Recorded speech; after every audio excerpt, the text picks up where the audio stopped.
দিনাজপুরে tank lorry চালক সহ ৩ শ্রমিককে ভ্রাম্যমাণ আদালতে হয়রানির অভিযোগ এনে অনির্দিষ্টকালের কর্মবিরতি শুরু করেছে রংপুর বিভাগীয় ট্যাঙ্ক লরি শ্রমিক ইউনিয়ন। সকাল ৮টা থেকে পার্বতীপুরে রেলহেড অয়েল ডিপো থেকে তেল উত্তোলন বন্ধ রেখে ট্যাঙ্ক লরি শ্রমিকদের এই কর্মসূচি শুরু হয়। পরে একাত্মতা জানায় দিনাজপুর জেলা পেট্রোল পাম্প মালিক সমিতি। এর ফলে রংপুর বিভাগের ৮ জেলায় জ্বালানি তেল সরবরাহ বন্ধ হয়ে যায়।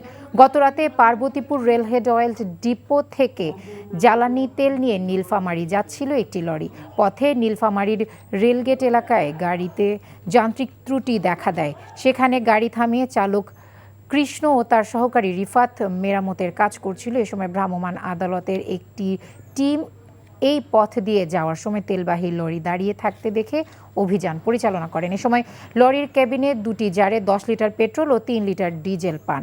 পরে লরিটি আটক করে জেলা প্রশাসক কার্যালয় চত্বরে নেওয়া হয়।